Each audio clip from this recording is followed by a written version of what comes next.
Moving on to other autos, GM shares, take a look at them. They're up sharply this morning. The company announcing a new stock buyback plan, dividend raise.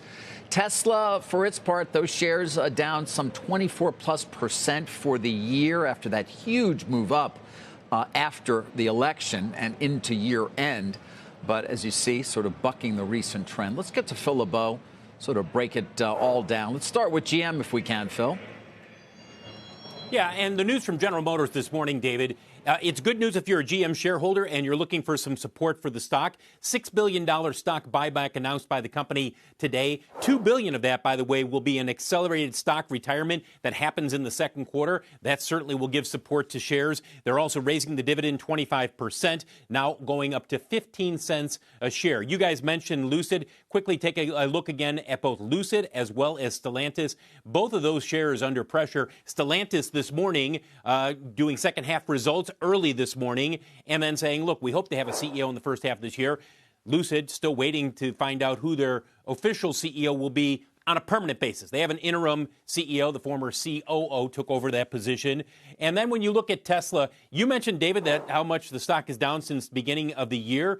Go back to January or December 16th. That's when the stock basically hit its high point relative to the post-Trump election trade. B of A out with a note today saying, look, it's clear the fundamentals have deteriorated, whether you're looking at sales in Europe, January sales, sales in China, January sales. As you take a look at this stock since Election Day, it's basically gone up the mountain and down the mountain, though it's still up 20% compared to where it was on election night. Ended at $250 a share, something like that, on Election Day. And then obviously we saw what happened as soon as President Trump was announced as the winner of that election. So bottom line is this, guys, with Tesla, do you buy into the promise of Elon Musk, or do you look at the fundamentals right now and say, there's a few things out there that worry me? Yeah. I mean, it did add an astounding, I think it was over $700 billion in value in sort of that 6-week period. Amazing following the election, Phil. If I could get to GM for a moment, obviously, you know, Sarah, we've all been covering the tariffs or what they may be. It's such a moving target, so hard to know, particularly when it comes to Mexico where there's so much production. I don't know. Just give us the state of play right now from your perspective. I think, David, what we will see next week, if these tariffs go into effect, what General Motors, Ford, and Stellantis, you know, the big three, if you will, here in North America, what they're doing, they're taking a much more judicious approach in terms of production. That means they have scaled back production a little bit so that they're not overextended or overexposed in any one area. And therefore, if these go into effect, they can sit there and say, okay, where do we have inventory built up? What can we move around?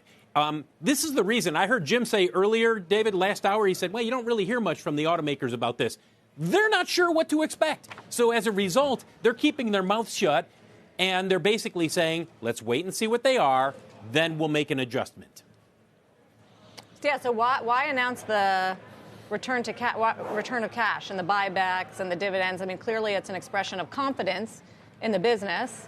Because Mary Barra and her team, Sarah, Mary Barra and her team, look, Mary Barra and her team have been very clear, given the results that they've posted over the last several years, which have been record profits. They believe that it should go back to the shareholders. And they've been doing this. Look, they've retired about, $400 million in stock over the last 3 or 4 years. I mean, this is not a today announcement. This has been consistent from them. They do believe that their stock is undervalued relative to where they think it should be. So why not buy back the stock? Okay. Well, certainly boosting confidence today. Stock's up 7%. Taken down its year-to-date decline a little bit. Thank you, Phil.